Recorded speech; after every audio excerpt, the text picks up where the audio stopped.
Salut, bon matin, bon après-midi ou bonne soirée, peu importe à quel moment est-ce que tu te retrouves dans ta journée, j'ai un fondement très important à vouloir et même ultra important à vouloir te remémorer. C'est le suivant. Être dans sa vie est d'abord une visite de ses bases et de ses fondements. J'ai quelques questions pour toi en fait pour réveiller finalement ce fondement-là qui est très important. Comment voulons-nous devenir si nous ne savons que faire? Comment voulons-nous être si nous ne savons que le savoir? Alors que l'action et l'évolution, en fait, c'est le fruit de ton savoir et de ton savoir-faire. J'ai une question pour toi. Quand une situation bouleversante, en fait, se présente à toi, j'aimerais savoir qu'est-ce que tu as comme pattern? Qu'est-ce que tu as comme schéma de pensée à ce moment-là? Il y a deux choix qui se présentent à toi. Soit, en fait, tu tentes de te distraire par une autre tâche. Par exemple, il y arrive une situation, je me souviens que j'ai une autre tâche dans ma maison à effectuer, je me dirais, je vais faire une activité, peu importe qu'est-ce que c'est.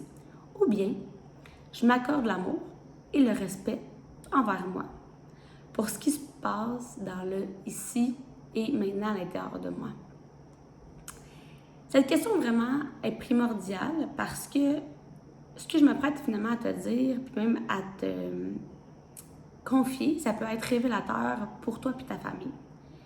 Comment nous pouvons-nous s'attendre à ce que notre enfant ait une connaissance et une maîtrise de soi, alors qu'à soi-même, on utilise une forme de distraction en premier lieu? Te souviens-tu de mon image du pompier où est-ce que souvent j'expliquais que quand on arrive et on élimine goutte qu'à goutte les situations bouleversantes, les situations de conflit, mais qu'on ne vient pas à la barre, donc il y a toujours une certaine braise. Quand il va arriver une petite goutte de quelque chose, qu'est-ce que ça va faire? Foum, ça va être un incendie. Alors, ça se passe de la même façon à l'intérieur de soi. Donc, le secret numéro 1, pour vraiment cheminer à travers ce point-là, c'est la capacité finalement et la volonté de vouloir s'arrêter dans le ici et le maintenant. Ça demande courage, ça demande volonté parce que tu vas devoir prendre le temps de prendre de la hauteur, tourner le regard vers soi et de t'ouvrir à ce qu'on est réellement.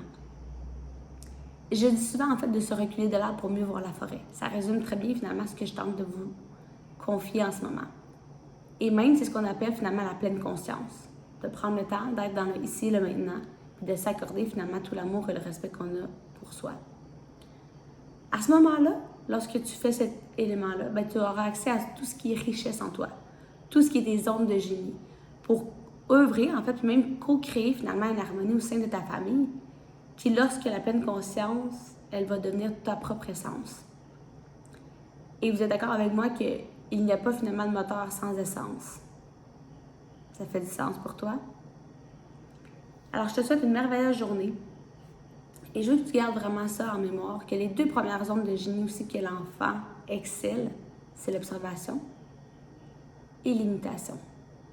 Alors, ouvre-toi à toi, observe-toi avec respect et amour, et accorde-toi finalement ce schéma de pensée qui est harmonieux puis bienveillant pour être en pleine conscience.